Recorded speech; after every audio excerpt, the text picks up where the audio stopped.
వందనాలు తెలియజేస్తా ఉన్నాను. మనం ఈరోజు ధ్యానం చేసుకునే వ్యక్తి పేరు, ఆమె పేరు కానీ ఆమె తల్లిదండ్రుల పేరు కానీ చెప్పబడలేదు. కానీ ఆమె జీవించిన జీవితాన్ని బట్టి ఆనాటి సమాజం ఒక బిరుదిచ్చేసింది ఆమెకి, పాపాత్మురాలైన స్త్రీ. ఆ పేరుతోనే ఆమెను పిలుస్తారు. ఆమె పేరు కానీ లిఖించబడడం కానీ వారి తల్లిదండ్రుల పేర్లు చెప్పడం పడడం కానీ జరగదు. కానీ ఆమె చేసినటువంటి స్థితికి గాను ఆమెను ఏమని పిలుస్తారు? పాపాత్మురాలైన స్త్రీ అని పిలుస్తారు. అయితే క్రీస్తును దర్శించిన తరువాత ఆమె చేసిన పని ఏంటి, ఆమెలో జరిగిన మార్పు ఏంటో ఈరోజు చూద్దాం. లూకా సువార్త 7వ అధ్యాయం 39వ వచనం కనుక చూసినట్లయితే, ఆయనని ఒక పరిచర్యుడు పిలుస్తూ ఉన్నాడు. ఆయన పిలిచిన పరిచర్యుడు అది చూచి, ఈయన ప్రవక్త అయిన ఎడల, ప్రవక్త కింద ఫుట్నోట్లో ఉంటుంది చూడండి, ఆ ప్రవక్త ఈయన గనక నిజంగా ప్రవక్త అయ్యుంటే తనను ముట్టిన స్త్రీ ఎవరో, ఎటువంటిదో ఎరిగియుండెను అని, ఇది పాపాత్మురాలు అని చెప్తూ ఉన్నాడు. యేసుక్రీస్తు ప్రభువారు ఈ లోకంలో జన్మించినప్పుడు చాలా మంది ఆయనను దేవుని కుమారునిగా నమ్మలేదు, స్వీకరించలేదు. మరి ముఖ్యంగా శాస్త్రులు పరిసర్యులు అస్సలు ఆయన అంగీకరించాల. ఏం చేస్తా ఉన్నారు పైపెచ్చు? చూడండి, లూకా సువార్త 14వ అధ్యాయం 1వ వచనం కనుక చూసినట్లయితే,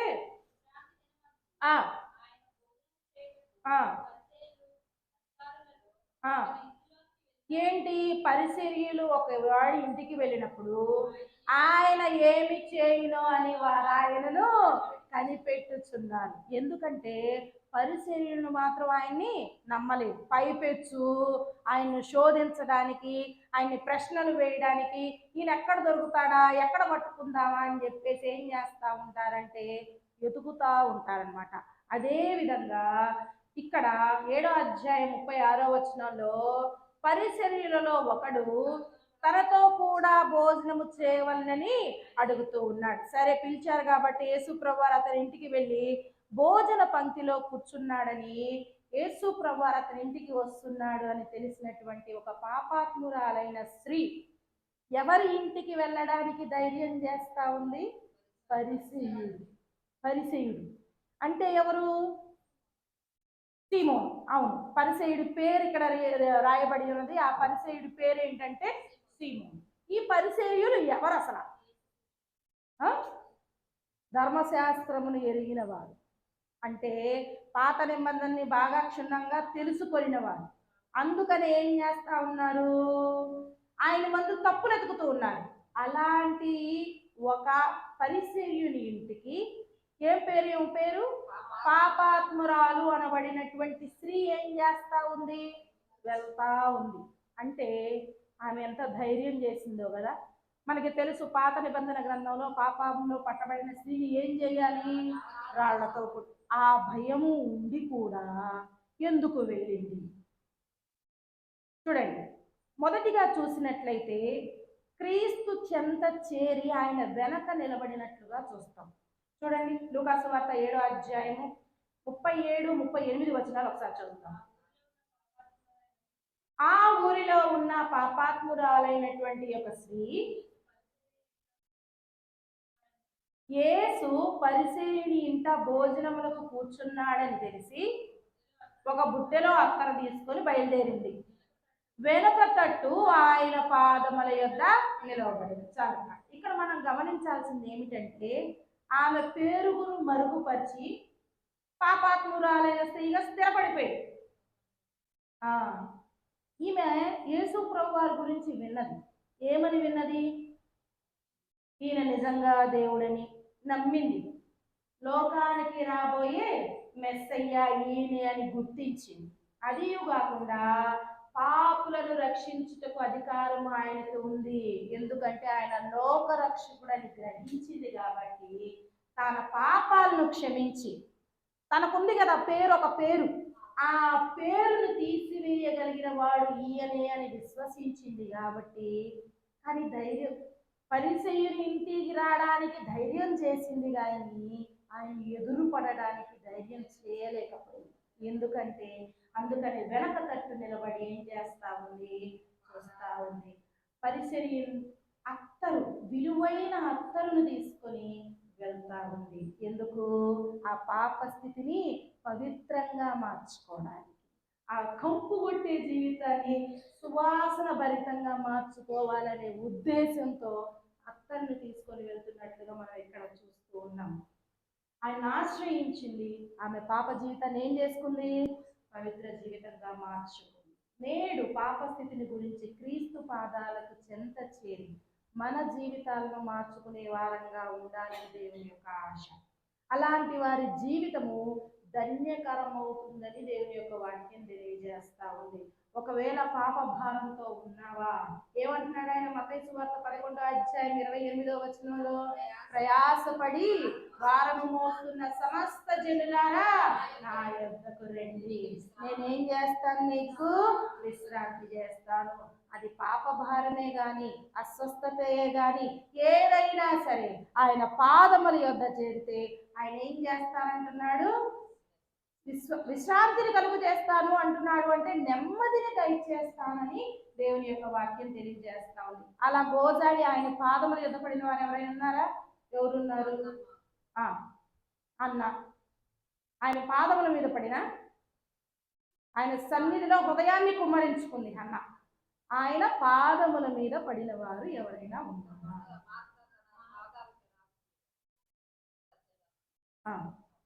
ఇంకా అనానశ్రీ ఆయన పాదముల మీద పడల, బతివిలాడుతుంది. కానీ ఎక్స్పెషల్లీ దేవుడు మెన్షన్ చేయించాడు, ఒక ఆయన ఉన్నాడు, ఆయన పాదాల మీద పడ్డాడు. చూడండి, మార్కు సువార్త 5:22-23 5 ఎవరు? సమాజ మందిరముల అధికారుల్లో ఒకడైనటువంటి యాయురు ఆయనను చూచి ఏం చేస్తా ఉన్నాడు? ఆయన పాదముల మీద పడుతూ ఉన్నాడు. ఎందుకు పలుకుతున్నాడు ఆయన పాదముల మీద? చదవక. తన చిన్న కుమార్తె చావనై ఉన్నది కాబట్టి, అయ్యా నువ్వు రానాది, ఆమె బ్రతుకున్నట్లు ఆమె మీద ఏం చెయ్యా? నీ చేతులుంచయ్యా అని బతిమాలు కొనుచున్నాడు. కొంత దూరం రాగానే ఆమె చనిపోయిందని చెప్పారు. అయినా దేవుడు ఏమన్నారు? విశ్వాసముంచు, నమ్మిక మాత్రం ఉంచు, అద్భుతాన్ని చూస్తావన్నాడు. ఏం చేశాడు ఆయన? ఫలితంగా 41 చూడండి, ఫలితాకుమి అంటే అర్థం ఏంటి? చిన్నదానా ఆమె వెంటనే లేచి పాదం మీద నిలబడి ఏం చేస్తా ఉంది? నడవసాగుతూ ఉంది. అటువలే ఈమె కూడా ఆయన పాదాల దగ్గర ఉంది. ఎందుకని? నన్ను క్షమిస్తాడు, నా పాప స్థితిని మార్చగలిగిన సమర్థుడు ఈయన మాత్రమే. ఈ పాపాత్మురాలన్న స్త్రీ అనే బిరుదుని తీసివేసి పరిశుద్ధపరచి పవిత్రపరచగలిగిన వాడు యేసు ప్రభువారని నమ్మింది. నమ్మడమే కాకుండా ఏం చేసింది? విశ్వసించింది, పశ్చాత్తాపపడింది. అందుకనే కదా ఏం చేసింది తర్వాత చూడండి. రెండవదిగా చూసినట్లయితే పశ్చాత్తాపముతో కన్నీరు కార్చినటువంటి స్త్రీగా ఈ స్త్రీని మనం చూడొచ్చు. చదవక. ఏడ్చుచు కన్నీళ్లతో ఆయన పాదాలను తడిపెను అని వాక్యం తెలియజేస్తా ఉంది. పాపిగా ఉన్న ఈ స్త్రీ యొక్క యేసునొద్దకు వచ్చి పశ్చాత్తాపడతా ఉంది, తన్ను తాను అసహ్యించుకుంటా ఉంది. అంతే కదా, ఎవరైనా మనల్ని తిడితేనో అసహ్యిస్తేనో కానీ మన కళ్ళెమ్మటి నీళ్లు రావు. తనను తాను అసహ్యించుకుంటుంది. తన స్థితిని బట్టి విరిగి నలిగిన హృదయంలో తన పాపాల నిమిత్తం కుమిలి కుమిలి ఏడుస్తూ ఆయన సన్నిధిలో నిలవబడినట్లుగా మనం చూస్తా ఉన్నాం. వాటితో ఆయన పాదాలను కడుగుతూ ఉంది. ఎందుకంటే తన స్థితిని తాను గుర్తించగానే, ఆయన మొహాన్ని చూడగానే ఆమె చేసిన పాపాలన్నీ, అందుకని కదా ఆయన వాక్యం ముఖ కాంతిలో మనకి రహస్య పాపాలన్నీ కనబడతాయి. ఈమె చేసిన పాపం చేసింది కదా, అందుకనే కదా పాపాత్మురాలైన స్త్రీ అనబడింది. ఈమె పాపములన్నీ ఆయన ముఖంలో కనిపెడతా ఉంటే, అవును ప్రభువా ఇవన్నీ నేను చేశానని కన్నీళ్లు కారుస్తూ ఏడుస్తాను, పశ్చాత్తాపడతా ఉంది. ఎట్లా వెల్లుగుతున్నాయి అన్నమాట కన్నీళ్ళు. దైవ చిత్తానుసారమైన దుఃఖం ఇది. ఏం చేస్తుంది ఆ దుఃఖం? చూడండి, రెండవ కొరింథీయులకు రాసిన పత్రిక, మారు మనస్సును కలుగజేస్తుంది. చిన్ని యొక్క వెరీ గుడ్. రెండవ కొరింథీయులకు రాసిన పత్రిక 7వ అధ్యాయము 10వ వచనం. దైవ చిత్తానుసారమైనటువంటి దుఃఖం, రక్షణార్థమైనటువంటి మారు మనస్సును కలుగచేయును. ఈ మారు మనస్సు దుఃఖమును పుట్టించదు. ఎందుకని?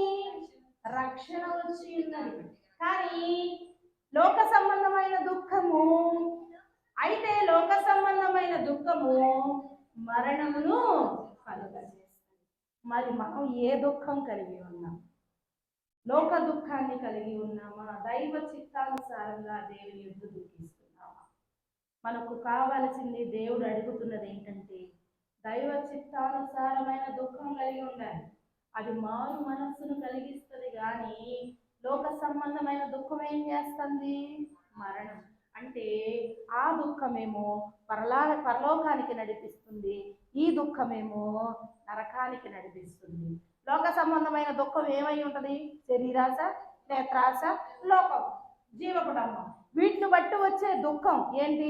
వాళ్ళకి అయ్యి ఉన్నాయి, మాకు ఈ లేవు. అది దుఃఖమేగా. వాళ్ళు అది కొనుక్కున్నారు, నా దగ్గర అది లేదు. వాళ్ళ మెడ వచ్చేది దగదగా మెరుస్తుంది, నా దగ్గర లేదు అని. ఈ దుఃఖాలని ఏ లోక సంబంధమైన దుఃఖాలు?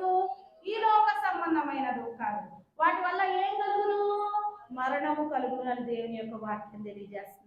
మరి దైవ చిత్తానుసారమైన దుఃఖం, అయ్యా నా బిడ్డలకి రక్షణ దయచేయి, నా ఇంటికి రక్షణ దయచేయి, నా బిడ్డకి మారు మనస్సు దయచేయి, నీ సన్నిధిలో నాటబడాలి ప్రభువా, నీ ద్రాక్ష తీగ వలె మొలవాలి ప్రభువా, వేరు కట్టి ఫలించాలి ప్రభు అని మనం ప్రార్థిస్తాం. చూసావా?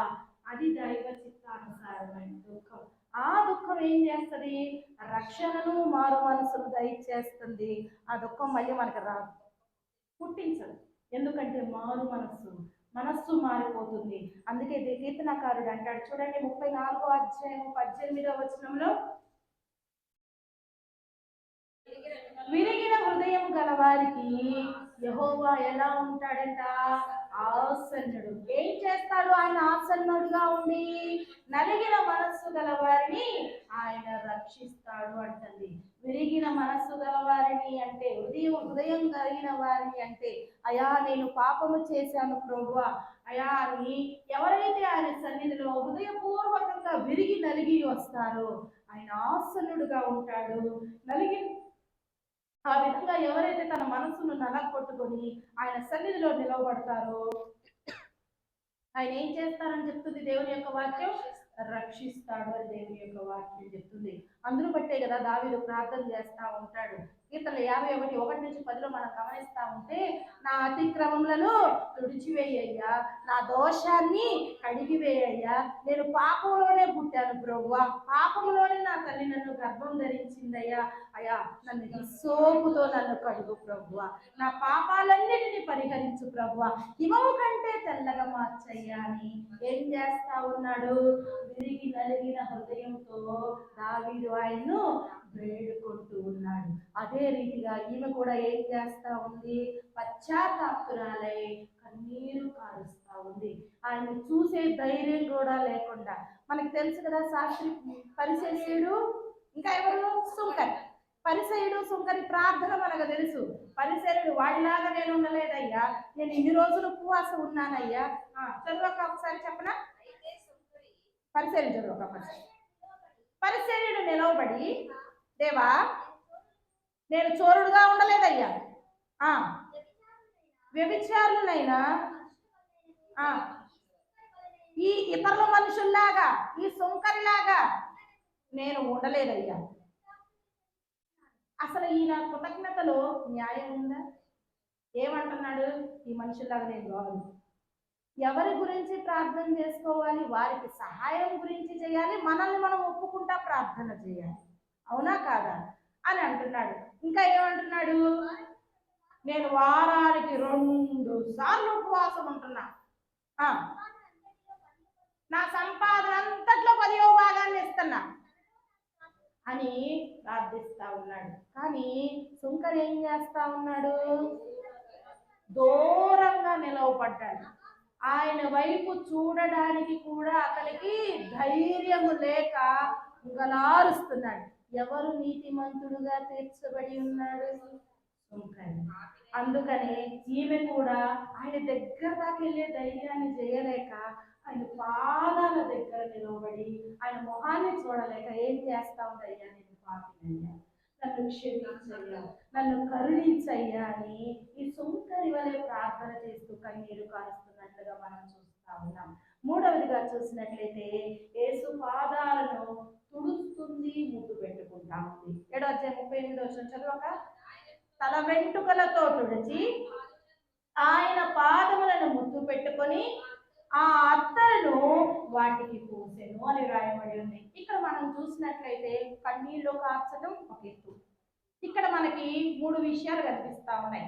ఒకటి, తల వెంట్రుకలతో ఏం చేస్తా ఉంది? తుడుస్తా ఉంది.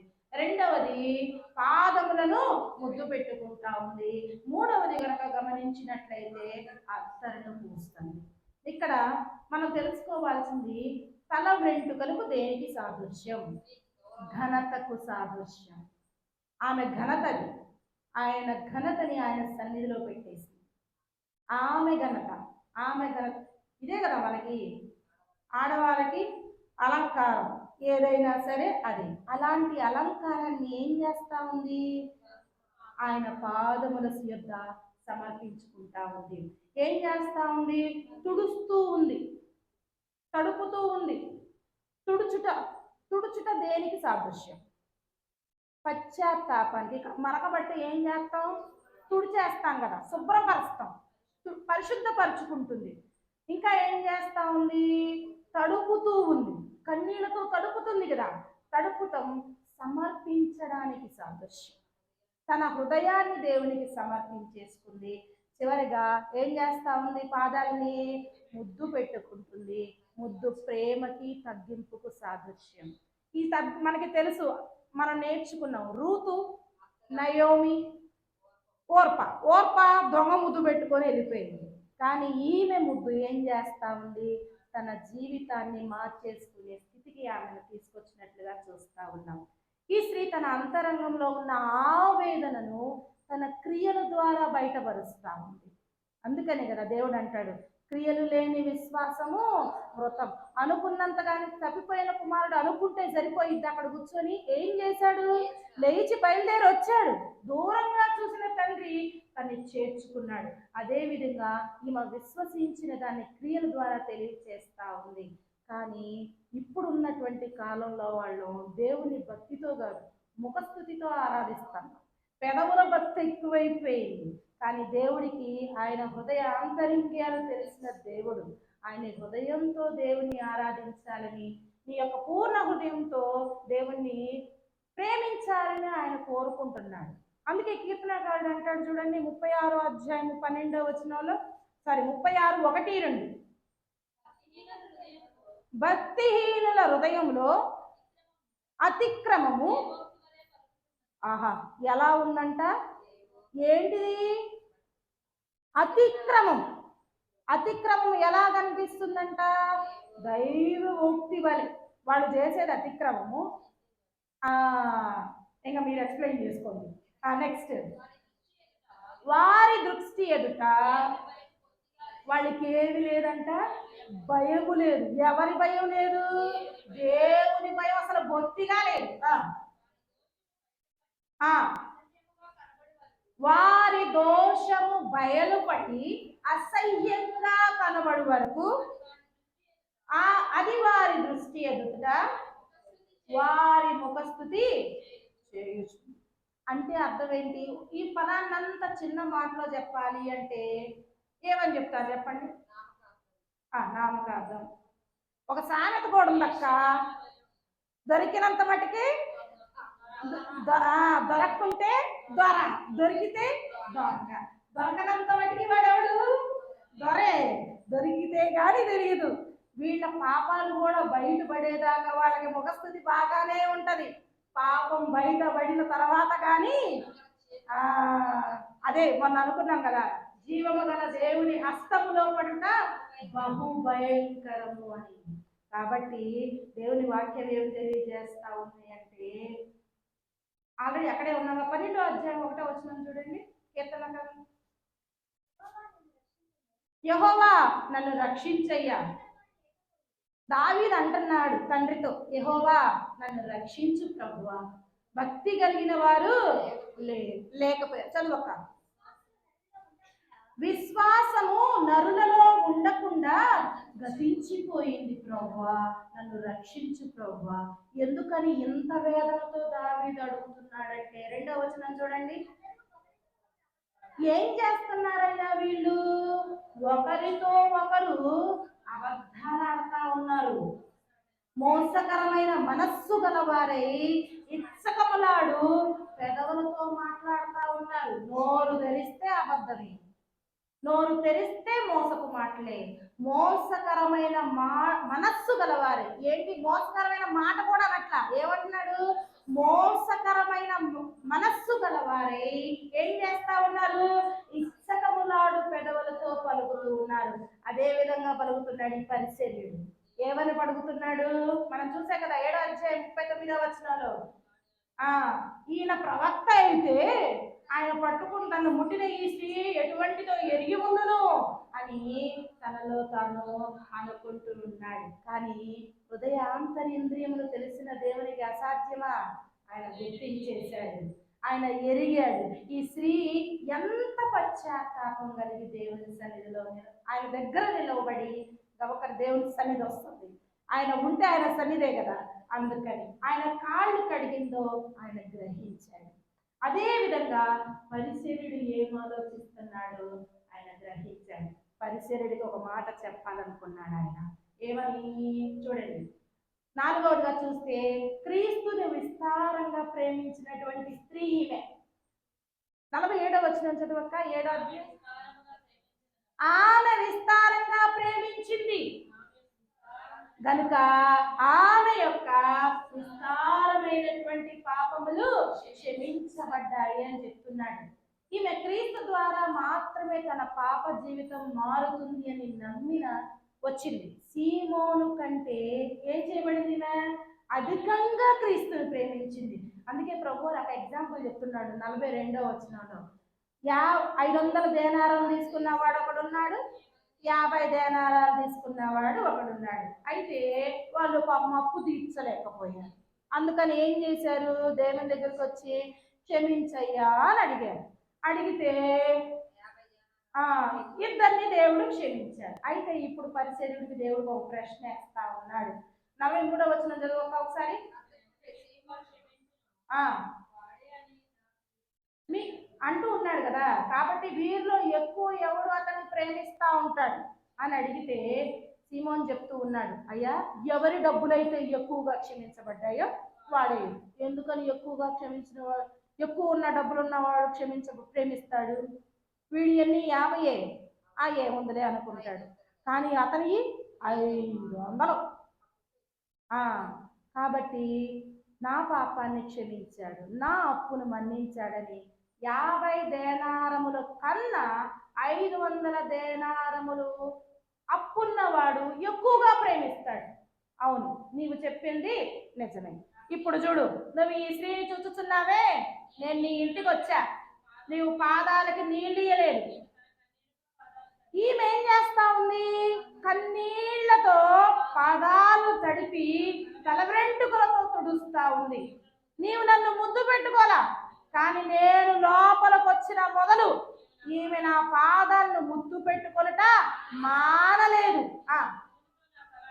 నీవు నా నూనెతో నా తల అంటలేదు, కానీ ఈమె నా పాదములకు అత్తరు పూసి నన్ను ప్రేమిస్తావు.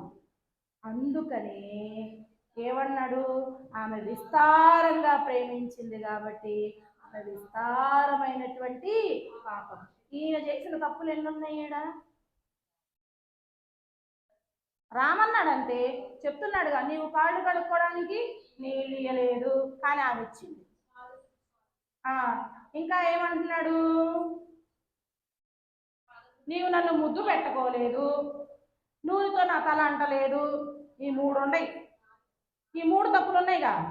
పరిసరికి ఈ 3 తప్పులే కదా యేసుప్రభువారు అక్కడ రాయించారు. ఏమన్నాడు? మొదటిగా నీవు నీళ్ళు ఇవ్వలేదు. నీళ్ళు ఇవ్వలేదు మొదటిది. రెండవది ఏంటి? నీవు నన్ను ముద్దు పెట్టుకోలేదు. మూడవది ఏంటి? నూనెతో నా తల అంటలేదు. ఈ మూడు తప్పులు ఉన్నాయిగా.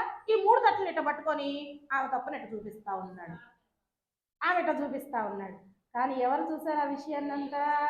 దేవుడు చూసే ఉన్నాడు. కనుక అంటున్నాడు, ఆమె విస్తారంగా ప్రేమించింది కాబట్టి ఆమె విస్తారమైన పాపములు క్షమించబడ్డాయి. ఎందుకని? సామెతల గ్రంథం 8వ అధ్యాయం 17వ వచనం కనుక చూసినట్లయితే ఆయన అంటాడు, నన్ను ప్రేమించిన వారిని నేను ప్రేమించుతున్నాను, నన్ను వెతుకుని వారి, నన్ను జాగ్రత్తగా వెతుకు వారికి నన్ను కనుగొందురు ఆయన చెప్తూ ఉన్నాడు. ఆమె ఎంతగానో ప్రేమించింది కాబట్టి ఆయన ప్రేమించబడింది. ఎంతగానో వెతుక్కుంటూ పాప స్థితిలో ఉన్న, మరణం వస్తుందని తెలిసిన, పరిచర్యలు ఆమెను దూషిస్తారు, హింసిస్తారని తెలిసిన ఆయన్ని వెతుక్కుంటూ వచ్చింది. ఆమె కనుగొన్నది. పాపుల నుంచి, పాపము నుంచి రక్షించగలిగిన వాడు ఆయనే అని కనుక్కొని ఆయన సన్నిధిలో నిలవబడి ఉన్నది. ఆయన పాదముల యొద్ద నిలవబడి ఉన్నది. ఆయన ఏమంటున్నాడు తెలుసా? యోహాను సువార్త 14వ అధ్యాయం 23వ వచనం కనుక చూసినట్లయితే, నన్ను ప్రేమిస్తున్నారు అంటే ఒకడు నన్ను ప్రేమించిన ఎడల నా మాట కైకొన్నట్టే అప్పుడు నా తండ్రి వారిని ప్రేమించును, మేము వారి వద్దకు వచ్చి నివాసము చేసేదం అంటున్నాడు. మేము అంటే తండ్రి, కుమార, పరిశుద్ధాత్మ. ఎందుకంటే వారు నన్ను ప్రేమించారు, నా మాట కైకొన్నారు, నమ్మిక ఇచ్చారు, నన్ను వెతక్కుంటూ వచ్చారు కనుక మేము వారితో పాటు నివాసము చేసేదము అని చెప్తూ ఉన్నారు. ఒకవేళ నీకు జీవించు దినములు మంచిగా కావాలనుకుంటున్నావా? అయితే ఏం చేయాలంటున్నాడు తెలుసా? 1 పేతురు పత్రిక 3వ అధ్యాయం 10వ వచనం కనుక చూసినట్లయితే, నీవు జీవమును ప్రేమించి మంచి దినములు చూడాలని అనుకుంటున్నావా? అయితే నువ్వు చేయాల్సిన కొన్ని పనులు ఉన్నాయి, కండిషన్స్ ఉన్నాయి. ఏంటివి అవి? చెడ్డదానిని పలుకకుండా నాలుకను, కపటపు మాటలు చెప్పకుండా నీ పెదవులను కాచుకో అని వాక్యం చెప్తా ఉంది. నీవు జీవం కావాలనుకుంటున్నావు, నీ కుటుంబంలో, నా కుటుంబంలో, సంఘంలో మంచి రోజులు చూడాలని నువ్వు ఆశపడుతున్నావు. అయితే చెడ్డ మాటలు పలుకకుండా నాలుకని జాగ్రత్త చేసుకో. కపటమైన మాటలు పలకకుండా నీ పెదవులను కాపాడుకోని దేవుని యొక్క వాక్యం తెలియజేస్తా ఉంది. ఆ రెండు ఉంటే మేము మీ దగ్గరకు వచ్చి నివాసము చెయ్యలేము. ఎందుకంటే అది అపవాది క్రియ. వాడు అబద్ధికుడు, అబద్ధములకు జనకుడు, వాడు మోసపుచ్చువాడు. అలాంటి మీరు చేస్తూ నన్ను ప్రేమిస్తూ మాటలు గైకుంటున్నానంటే నిన్ను నీవు మోసపుచ్చుకున్నట్లే. కాబట్టి నన్ను ప్రేమిస్తే నా మాటలు గైకొను, నా మాటలు గైకుంటే నా తండ్రిని ప్రేమిస్తున్నట్టే నీవు. అప్పుడు వస్తాం మేము, అప్పుడు వచ్చి నివసిస్తామని దేవుని యొక్క వాక్యం తెలియజేస్తా ఉంది. చివరిగా చూసినట్లయితే క్రీస్తును విశ్వసించినటువంటి స్త్రీ ఈమె. లూకాసు వార్త 7వ అధ్యాయం 50వ వచనం చదవండి అక్క. నీ విశ్వాసము నిన్ను రక్షించెను, సమాధానము గలదానివై వెళ్ళుమని ఆ స్త్రీతో చెప్తూ ఉన్నాడు.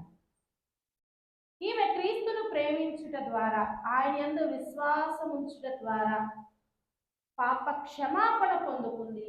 ఎంత ధన్యమైనటువంటి మార్పు కదా! సమాధానం వచ్చింది, రక్షణ వచ్చింది. విశ్వాసము ద్వారా, కేవలం విశ్వాసము ద్వారానే జయమైన, రక్షణైనా, విడుదలైనా కలుగుతుందని వచ్చింది, పొందుకుంది, సమాధానంగా వెళ్ళిపోయింది.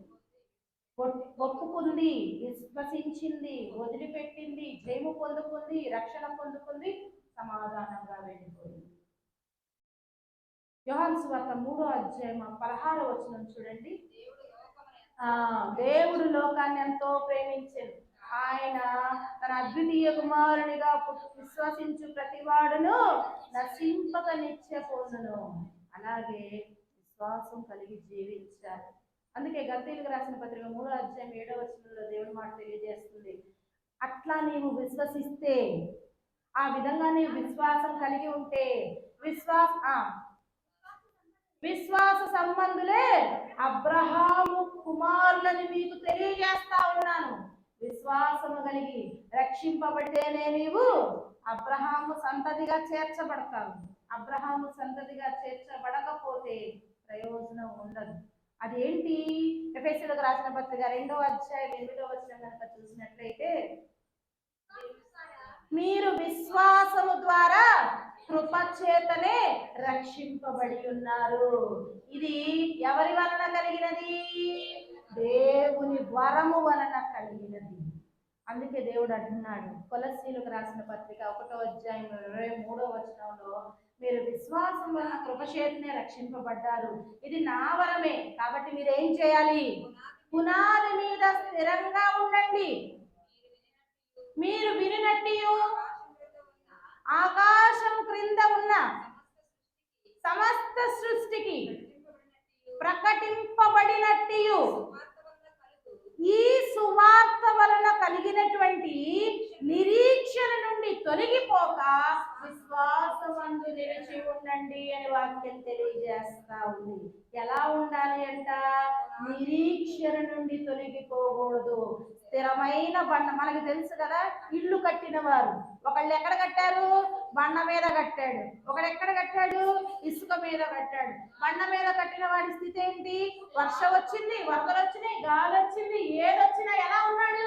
స్థిరంగానే ఉన్నాడు. ఇసుక మీద కట్టిన వాడి పరిస్థితి ఎలా ఉంది? వర్షం వచ్చింది, వచ్చింది, వాడి పాటు గొప్పదిగా ఉంది. మరి మనం ఎక్కడ కడుతున్నాము? మన ఇంటిని ఎక్కడ కడుతున్నాం? మన గృహాన్ని ఎక్కడ కడుతున్నాం? మనల్ని మనం ఎక్కడ కట్టుకుంటున్నాము? ఇసుక మీదనా, బండ మీదనా? దేవుడు అంటున్నాడు, అందుకని పునాది మీద స్థిరంగా ఉండండి అంటున్నాడు. ఇక్కడ చూడండి, 2 వ్యక్తుల్ని దేవుడు మనకి చెప్తూ ఉన్నాడు. ఒకటి పరిసర్యుడు, 2 పాపాత్మురాలైనటువంటి స్త్రీ. ఇంటికి ఆహ్వానించిన పరిసర్యుడు పాప క్షమాపణ, రక్షణ, సమాధానం పొందుకోలేదు. కారణం ఏంటి? భోజనానికి మాత్రమే పిలిచాడు. ఆరాధన భావం లేదు, ప్రేమ లేదు, గౌరవం లేదు, వినయం లేదు. ఆయన ప్రవక్త ఉంటే అంటున్నాడు, అంటే దేవుని మీద విశ్వాసం కూడా లేదు. ఎందుకు? ముఖస్థుతి కోసం పిలిపించుకున్నాడు, ముఖస్థుతి చేయిద్దాం అనుకున్నాడు, కానీ అతనికి మారు మనస్సు లేదు. కానీ పాపాత్మురాలైన స్త్రీ, నిజమే, ఈమెవరు? పాపాత్మురాలైన స్త్రీ, కానీ విశ్వాసంతో ఆయన దగ్గరకు వచ్చింది, పశ్చాత్తాపంతో కన్నీళ్లు కార్చింది, తన్ను తాను తగ్గించుకొని తల వెంట్రుకలతో ఆయన పాదాలను తుడిచి విలువైన అత్తర్ను పూసి ఆయన్ను ఘనపరుస్తూ ఉంది, ఆరాధిస్తూ ఉంది. ఆమె హృదయంలోనికి ఎవరిని చేర్చుకుంది? దేవుని చేర్చుకుంది. కాబట్టి రక్షణ, సమాధానం పొంది ధన్యురాలుగా పిలువబడింది. ఎంత ఆశ్చర్యమో కదా! పరిసర్యుడు దేవుని గురించి తెలియనివాడా? తెలిసిన వాడే. ఈమె పాపాత్మురాలు. కాబట్టి ఇల్లు ఎక్కడ కట్టుకుంటున్నాం? స్థిరమైన బండ మీద కట్టుకుంటున్నావా? ఇసుక మీద కట్టుకుంటున్నావా? ఆయన వాక్యం ఏం చెప్తుంది? నిరీక్షణ నుండి తొలగిపోకుండా విశ్వాసమందు నిలకడగా ఉండండి, సమాధానమును దయచేస్తాను, రక్షణను దయచేస్తాను అంటున్నాడు. అటువంటి రక్షణ, సమాధానం దేవుడు కూడి వచ్చిన మీ అందరికీ, మరి ముఖ్యంగా మద్రాల పెదబాబు గారికి, శిరీషాకిని, వారి కుటుంబానికి దేవుడు అనుగ్రహించునుగాక. దేవుడి మాటలు ఆశీర్వదించి దీవించునుగాక.